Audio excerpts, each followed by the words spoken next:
আব্বু আম্মুর ডিভোর্সের 18 বছর পর নানু বাড়িতে যাচ্ছি। ছোট বোনের বিয়ে, তাই না গিয়েও পারছি না। আম্মুর উপরে রাগ থাকতে পারে, কিন্তু বোনের উপর নেই। তাদের ডিভোর্সের পর আমাকে আব্বু তার কাছে রেখে দেয়। আর তরি একদম ছোট ছিল বলে আম্মু তরিকে তার সাথে নিয়ে যায়। দীর্ঘ 18 বছর তাদের সাথে কোনো প্রকার যোগাযোগ নেই। তরির বিয়ের খবরটা কোথায় পেলাম সেটা পরে বলছি। হঠাৎ ড্রাইভার বাস থামালো। যাত্রীরা সবাই একটু থমকে গেল। এটা তো লোকাল বাস না, তাহলে বাস থামিয়ে যাত্রী নিবে কেন? আমি ছোটবেলা থেকে একটু ঘাড়তেরা টাইপের, একটু বদমেজাজি আর ঘাড়তেরা। আব্বু এটা নিয়ে সবসময় আমাকে বোঝাতেন, কিন্তু আমার পরিবর্তন হয়নি। পরে তিনি একসময় বুঝতে পারেন এটা আমার পরিবারের অপূর্ণ ভালোবাসার ফল। দীর্ঘদিন এমন পরিবারহীনতা আমাকে এমন রুক্ষ করে তোলে। আমার আচার আচরণে আনে ভিন্ন মাত্রা। নিজেকে সবসময় কন্ট্রোলে রাখতে চেষ্টা করি, কিন্তু পরিস্থিতি আমাকে সেই আগের মতোই করে দেয়। এটা নিয়ে আমি নিজেও উদ্বিগ্ন। সিট থেকে উঠে হেল্পারকে ডাক দিয়ে বললাম, সমস্যা কি? গাড়ি থামালেন কেন? হেল্পার একটু শান্ত মনে বলল, একজন যাত্রী উঠবে। আমি বললাম, ওই মিয়া ফাজলামি করেন নাকি? এটা লোকাল বাস নাকি?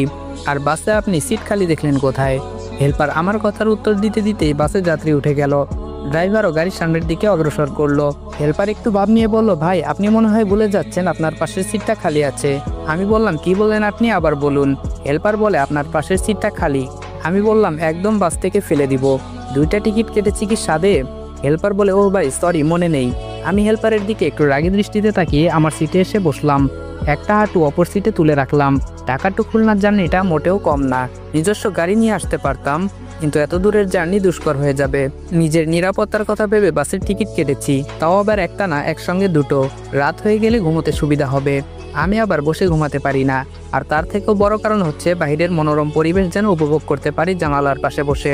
যদি জানালার পাশে সিট না পাই, তাই একসঙ্গে 2টো টিকিট কেটেছি, যেন কেউ এসে ভাগ বসাতে না পারে, বলতে যেন না পারে যে জানালার পাশের সিটটা আমার। হেল্পার আমার পিছনে ভাই ভাই করতে করতে আসলো। আমি অন্যদিকে মুখ ফিরিয়ে তাকিয়ে আছি।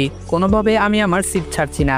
হেল্পার বলে, ভাই আমরা আপনার এক সিটের ভাড়া ফেরত দিয়ে দিচ্ছি, তবুও আপনি একটু কষ্ট করে একটা সিট ছেড়ে দিন। আমি চোখ রাঙিয়ে তাকিয়ে আছি হেল্পারের দিকে। খুব রাগ হতে লাগলো হেল্পারের প্রতি, তবে মুখে প্রকাশ করলাম না, নিজেকে কন্ট্রোল করলাম। ভাই ভাই প্লিজ প্লিজ। আমি বললাম, আপনি প্লিজ সামনে থেকে সরে যান, রেগে গেলে কিন্তু খারাপ কিছু হবে। হেল্পার বলল, ভাই ভুল তো মানুষের হয়, আপনি একটু বোঝার চেষ্টা করুন।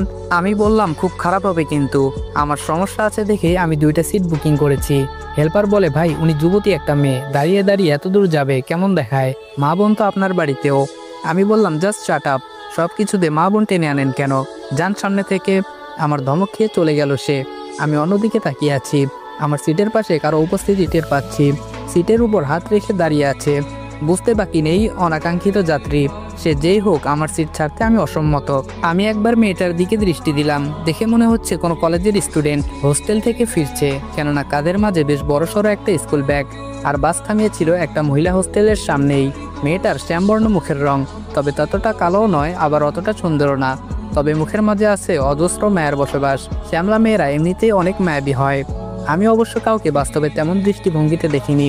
বিদেশে সাদা চামড়ার মানুষ দেখতে দেখতে অভ্যস্ত, তাই এই শ্যামলা চেহারার মায়াবতী কখনো তেমনভাবে দেখা হয়নি।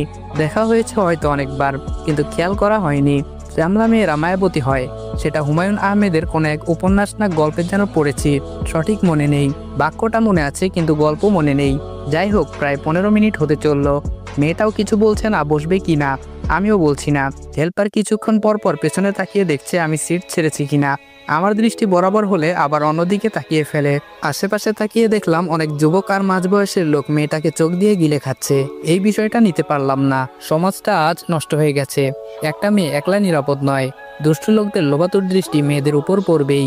সিট থেকে পা নামিয়ে ইশারা করলাম সিটে বসার জন্য, কিন্তু সে সোজা হয়ে দাঁড়িয়ে আছে আমার দিকে তাকিয়ে। মনে হচ্ছে কি যেন বলবে।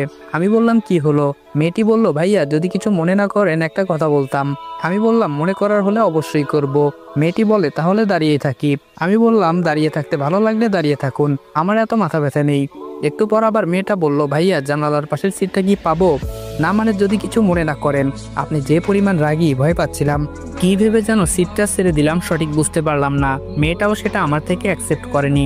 মনে করেছিল আমি অনেক কথা শুনিয়ে দিব। আমি উঠে গিয়ে মেয়েটাকে বসতে দিলাম জানালার পাশে। সে খানিকক্ষণ আমার মুখের দিকে তাকিয়ে রইল।